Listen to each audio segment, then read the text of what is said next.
There we Oh, go. okay, we're live. Hey, everybody, welcome to VCCA's Fireplace series, edition number 12. Um, this started, it's every other Thursday it happens, so I guess it's been going for 6 months. And my name is Shawn Qaissaunee, and I'm really excited to be hosting this tonight. And my host was telling me that I sounded really good, so I hope that comes across on whatever device you're listening to. And if you're tuning in tonight, thanks for tuning in uh, because there aren't so many options outside of the house. There's a lot of things online. So if you take 45 minutes out of your night for this, I think you'll really enjoy what we're going to bring to you tonight. Okay, so two very talented people with us tonight. We have visual artist Dan Jian and eh, and we have composer Randall Eng, both former fellows at VCCA and probably future fellows at VCCA too.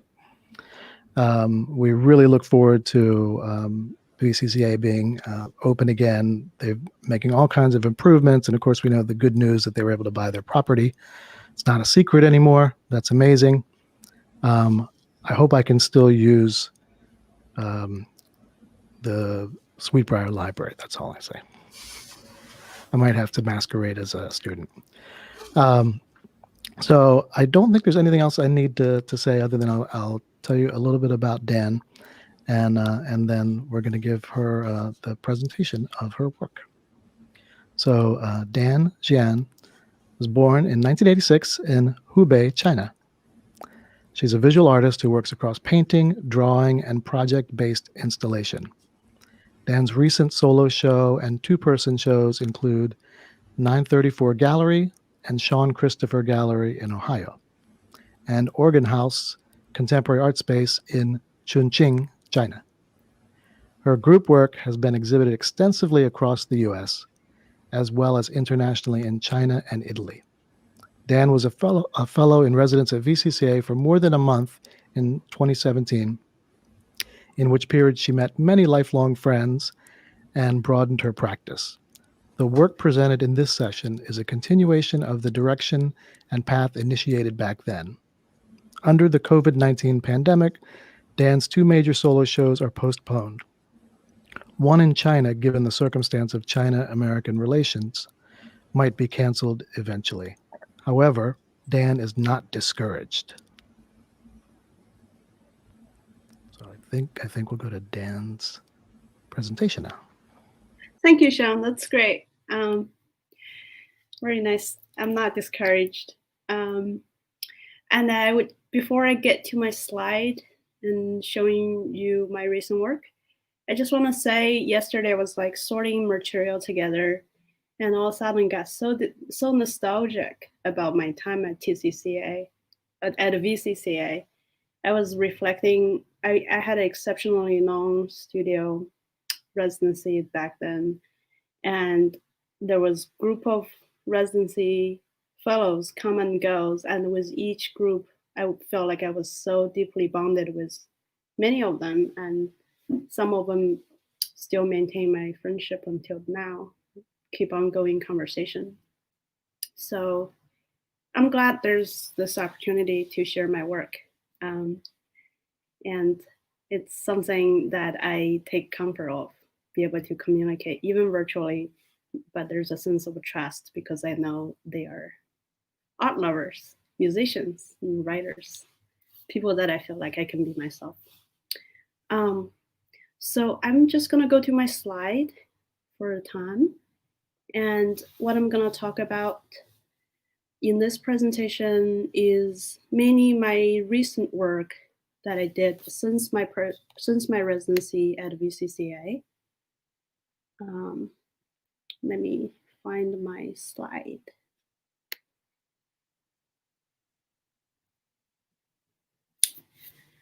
Okay, I thought it would be appropriate to start talking about my work um, with the work that I was making at the VCCA back then. That was January, I believe, 2017. And I was still searching and crystallizing a concrete direction where I felt I'm most comfortable with.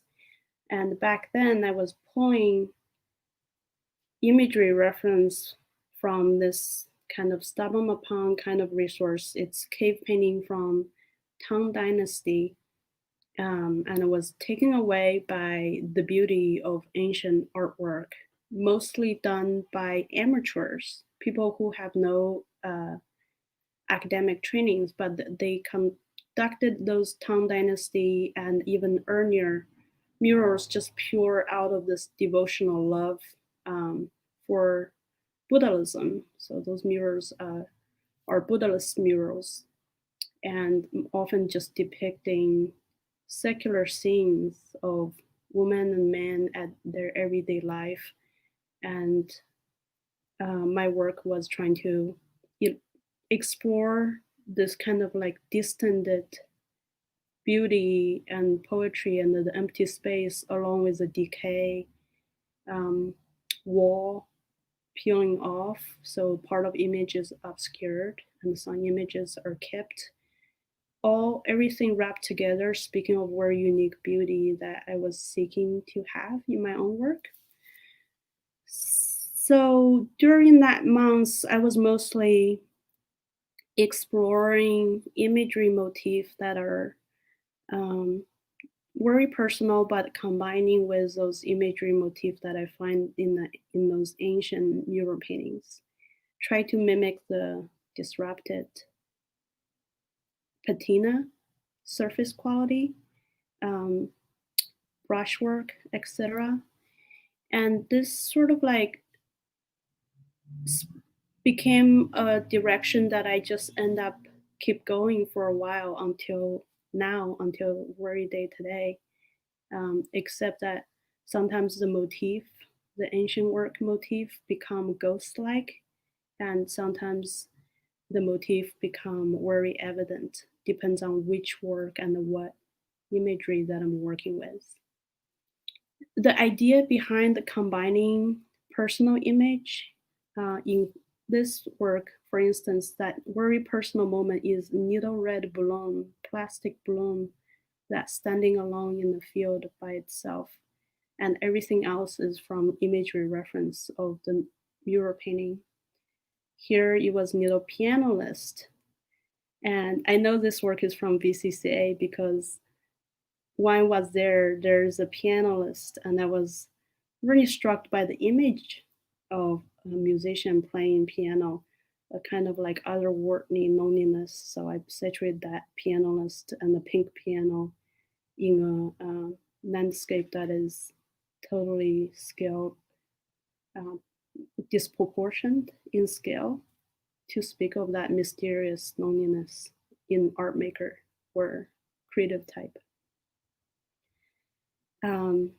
So back to the newer work, I continue to use those transitional motif because I keep thinking how we are never apart from our collective history. Traditions, whether visible or not, it's often part of our living environment and something we always navigate. So thinking back of the Chinese tradition that I often pull imagery motif from, I think of them as a strings, and however ghost-like it is, it's something that I felt it hovers around us in daily life and gives us strings to go forward.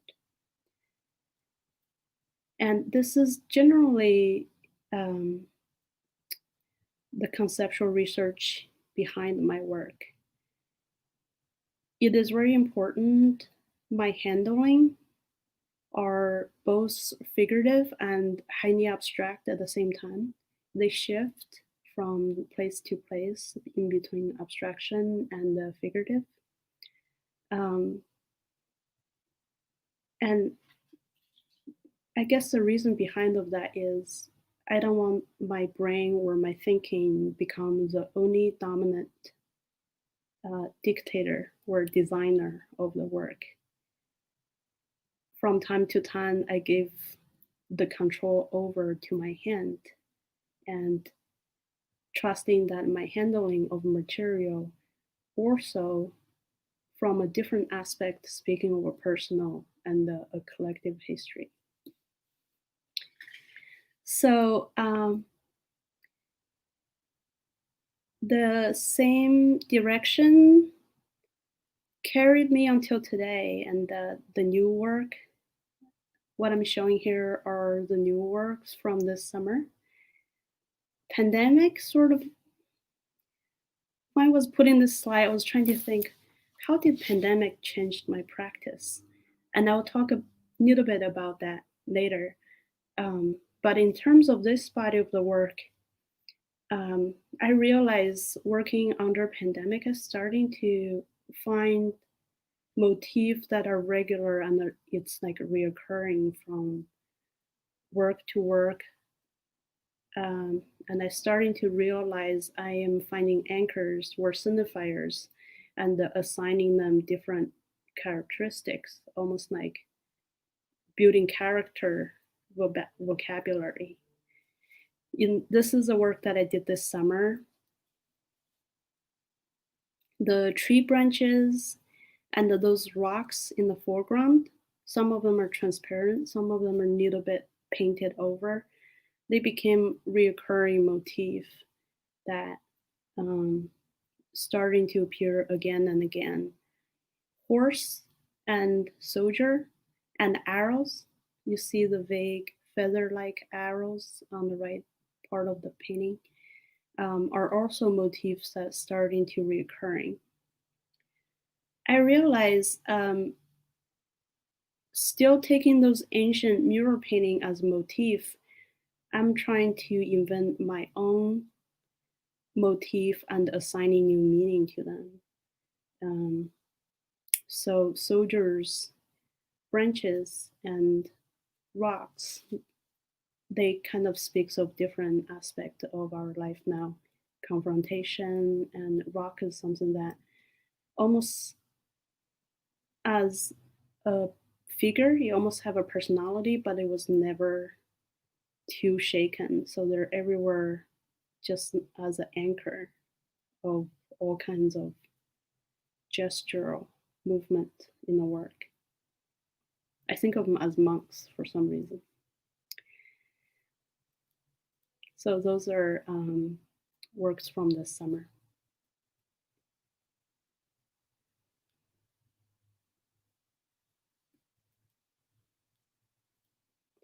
The work has gotten a little bit more abstracted. Abstraction is the key that I think really merge the figurative moment and the pure formal mark making. And I shift back and forth in terms of how much of the work is figurative, how much of the work is abstract. So that pretty much summarizes the main practice for the past 3 years. I put a slide and a few images to speak of a little bit of the new directions, like what I was saying earlier. Pandemic, I think, inevitably makes everybody sort of question their practice a little bit, one way or another. I don't think it had to be persuasive change. One of the changes that you brought to my practice is that I think about collaboration more, finding ways to connect with other somehow feels at foreground of my practice now. And the domestic work also finds its way to be part of my practice today. I'm currently collaborating with my longtime collaborator, Dan Jian, and we are sharing a folder and passing back and forth of my charcoal drawing and her digital drawing, and manipulating the space and image, sort of like having a silent conversation, but we know that we're both talking about home, belonging, and the landscape. And changing format, sometimes, again, like a silent conversation, but plenty of overlap. Another thing, another direction is the domestic life. Um, it's funny that we're under pandemic and there's more time, but there's less time. There's more um, space to connect, but somehow it feels less connected. It can be like that way sometimes. And I started to do those quick charcoal cutout drawings of garden in my backyard. Um, those are tong choys, the vegetable that I eat every day. Every time I have a few minutes, I trace some of them. So one leaf at a time. And domestic plants and my mouse. So that was a quick talk. I hope you enjoyed it.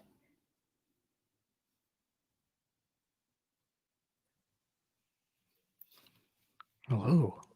Thanks. That was great, Dan. Thanks, Shawn. I love hearing about how just your practice transforms in different ways. And of course, all of our work is affected by forces outside of ourselves. And I also wanted to say it's something I read in your bio, but something you also said too. And a place, what VCCA has done for you in terms of these lifelong friendships and connections.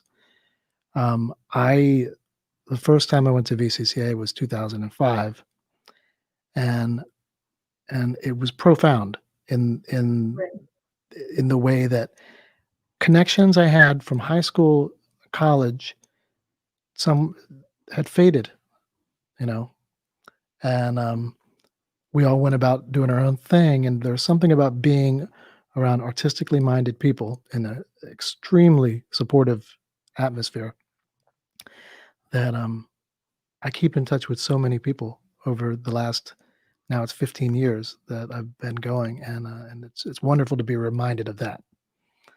Um, I don't know if anybody has any questions. I see lots of people saying hello.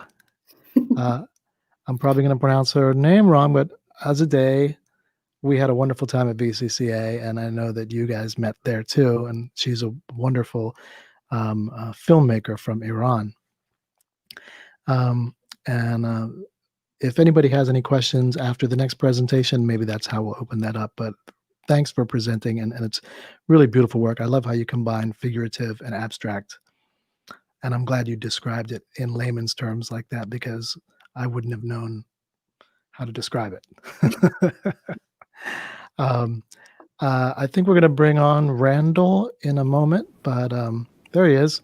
Let me give him a brief introduction. And I met Randall in, I think we figured out, early 2006. He was a married man, but I believe he was not a father yet. And let's just think about that the difference in life between pre-kids and with kid.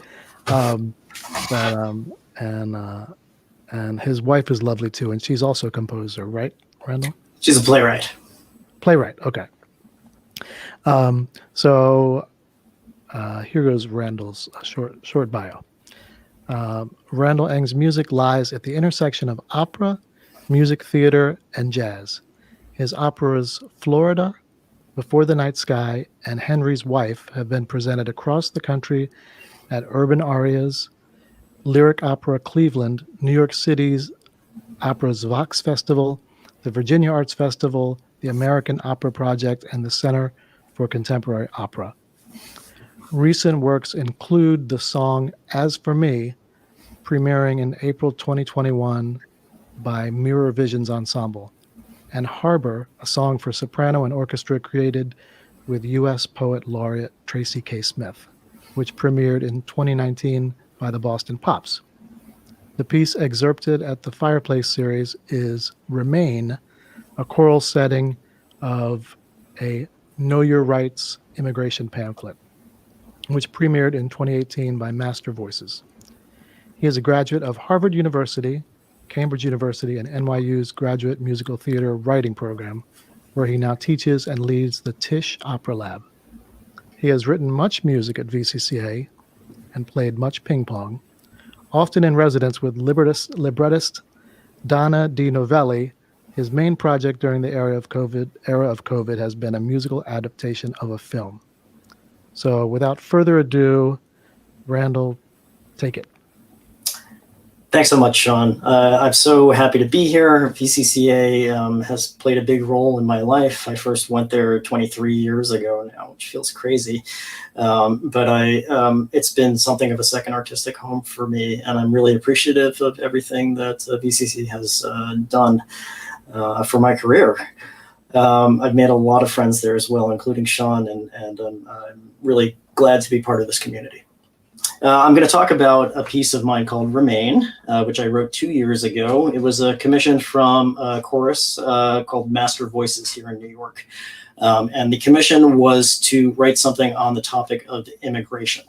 So when I got that, I went down to a small museum in Chinatown, which is near and dear to my heart, the Museum of Chinese in America, and poked around in their exhibitions and tried to see if I would be inspired by something. The temporary exhibit that they had up at the time was called Fold, and it was these amazing sculptures made of paper by the survivors of the Golden Venture shipwreck. The Golden Venture was a ship in the 1990s that was smuggling in immigrants from China that ran aground in New York Harbor.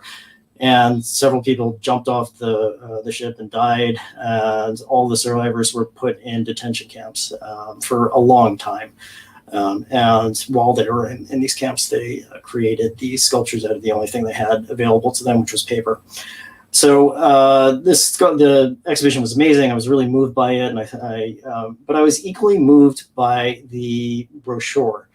Ordinarily, the brochure that accompanies this kind of exhibit would be full of essays from the curator and art historians contextualizing the work and the artists. But this was 2 years ago at a point where the immigration crisis in our country was getting really bad. And ICE, the Immigrations and Customs Enforcement, were playing a very heavy hand. And the curator of this exhibition, Andrew Rabada, decided that it was more important to use the space of the brochure to devote to practical things, advice on what recent immigrants can do if approached by ICE officers. Kim, can you show that JPEG? Thank you so much. So this is the actual brochure. And I was so touched by Andrew's decision to give over the space in the brochure to this. It spoke to me about the intersection of what we do as artists and the communities around us. Mostly I work in opera, which is an art form that I love, but operas take a long time to get up. And I was feeling that they can feel a little disconnected from the urgency of the world around us and the immediate problems. So I was eager to take on a piece that could tap into some of what I was feeling about the immigration crisis and write it quickly and get it out into the world for this large 100+ person choir. So I decided to just set that pamphlet. And I'm going to play 4 clips from it. They're all short. The piece itself is around 10 minutes long. So let's start with just the first video clip, which is the opening of the piece. Know your rights. Recent immigration policy changes, mandating more aggressive enforcement are causing confusion in immigrant communities about deportation.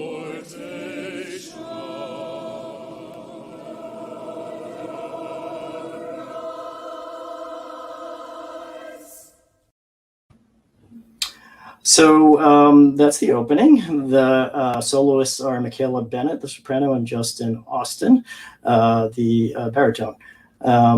And the venue is Cooper Union. It's Great Hall, which is a venue with a long history of involvement in progressive causes. And it was really meaningful to me to create this piece for that historical space. So the next clip is from a little later in the piece, and this is going to start with the actual advice, which is, if approached by ICE, you have various rights. The key to the piece for me was the line, "You have the right to remain silent." You have the right to remain silent, which I realized I could truncate into "you have the right to remain," and then further truncate to just an imploring to remain. We'll hear that now.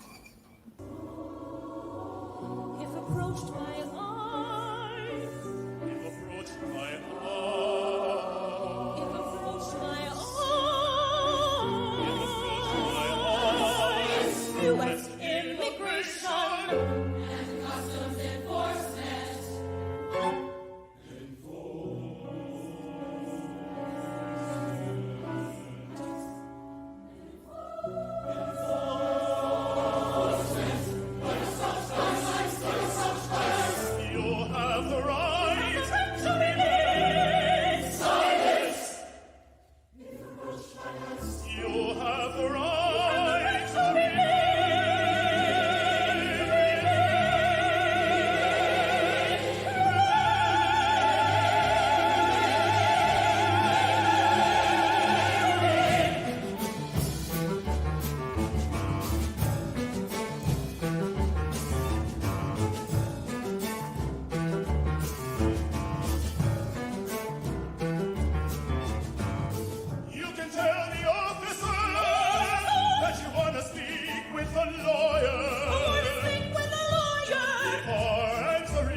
Before you see a lawyer or a judge.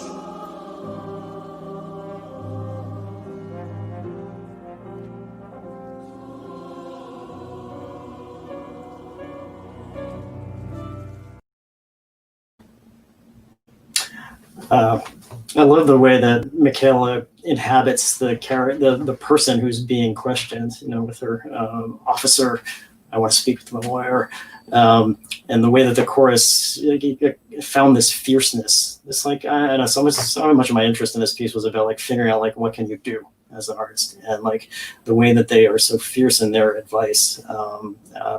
It made me feel meaningful as I was writing it. So the next clip is a little later in the piece, and you'll get a sense of the kind of larger choral sound. The key line here is, "ICE officers must have a warrant signed by a judge to enter your home." And this was another line that I realized I could change the meaning of by repeating portions of it. Signed by a judge to enter your home, and then your home, really kind of digging into this home belongs to you. And then digging in one level further and making it sound like, instead of Y-O-U-R, home, to sound like Y-O-U''RE, home. You are home. This is where you belong. And the way that Michaela is able to kind of create this really kind of warm, welcoming kind of hug in that moment. Let's hear that.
Okay, and now we'll move to the end of the piece, where all the bits of advice are going to tumble over themselves if approached by ice, if approached at home, if approached on the street, and climaxing in just the imploring to remain. Okay, let's just hear it. Approached by eye, Approached at home, approached on the street, approached by eyes, approached approached on the street.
So that's Remain.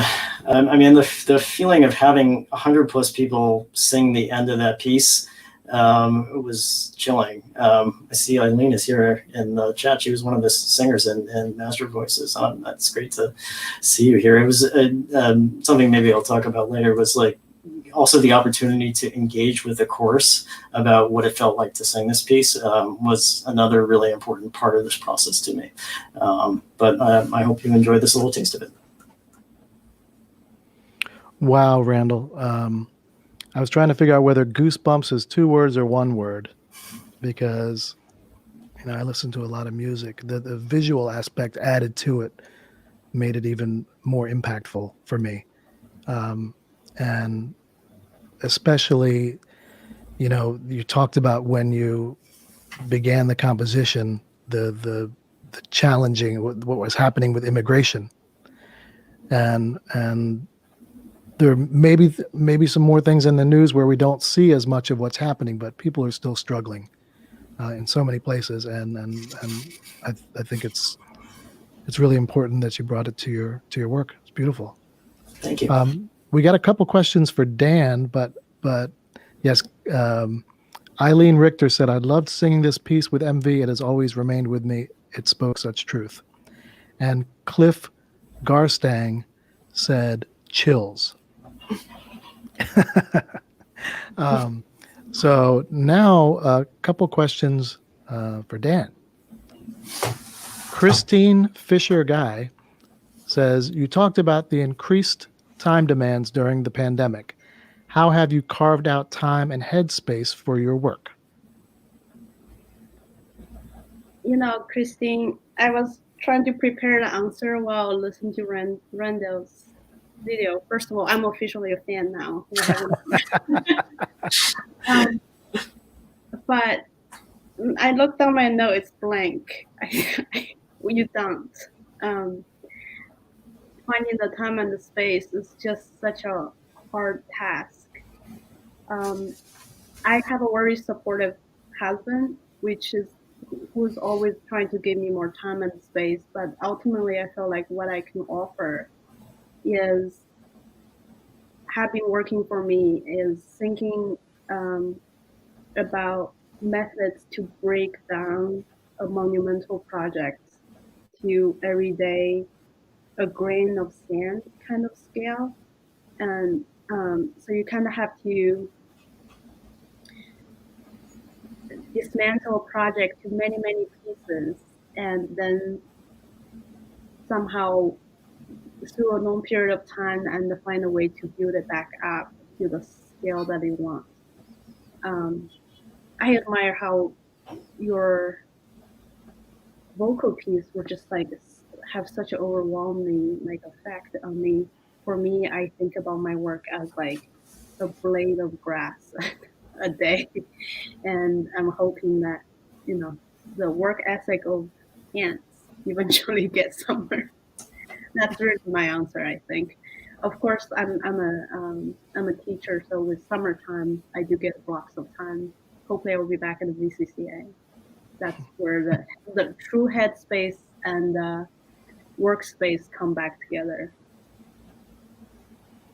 Great. And Sheila Pleasance from VCCA, of course.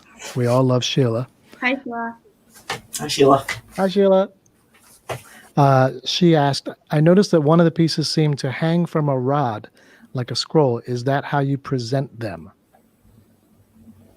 That's right. I'm still figuring out how to re-recognize the format of scroll, which is such a essential part of Asian work.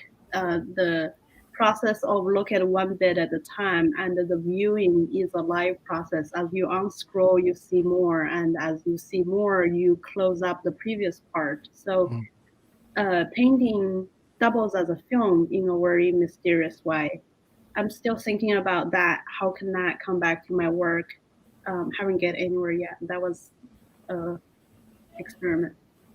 I think that's really interesting because there's a clear, to me, correlation between the way you describe that and music.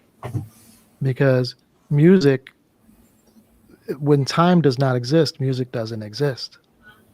It's a progression from one moment to the next, and I guess it's easy to think of a work of visual art as being a static, exist in time forever, but to think of that whole kind of scrolling aspect, it's like in the early 1900s in America, probably other places too, there were player pianos, and those were based on scrolls, almost like music boxes, like big music boxes. So Right. That's really cool. And it was funny. I was thinking about how to compare a scroll format to listen to music, and how I see it. Shawn and Randall, correct me if I'm wrong, is the time embedded music to me is like left impression of the fleeting past, but building to contribute to how you see the present. So it's like constantly fleeting away, but it contributes to how you go forward in the future. Another thing I was thinking about scroll is that's kind of, I just want to say, it's kind of how we see image today, either with browser, scroll up and down, or Right. Instagram. You never see one picture at a time. So it's kind of old and new format at the same time. Right. Yeah, and we have this kind of interesting kind of scrolling now, where we get to choose the speed of the scroll. Right. We can stop the scroll. For a lot of us, it might be better if we couldn't choose and it just kept going, and then we'd probably just, in terms of social media, it might be good for us to walk away from it sometimes. But I think that was it. There's a question for Randall too. Randall, you can see that question, right? Yes, from Bob. From Bob. I'll read it out loud because I gotta earn my money here. Said gigs are sparse, so I gotta take any I can get. Hi, Randall. Were there parts in other languages, or was it closed captioned in other languages? No, it was just in English. And the idea of like bringing it to other countries has come up. I think it would be so cool because I feel like it was a response to a very specific situation, which was local. But it's something that the rest of the world is dealing with in its own way. And I would love for that's a really cool idea, Bob, to make it more available to other people in other languages. Mm-hmm. Yeah, fantastic. I was in that show too, the paper piece. You had something in that show? No, I don't. I was looking at. Oh, you went to that show? Yeah. I was thinking about it when I saw your work. Yeah.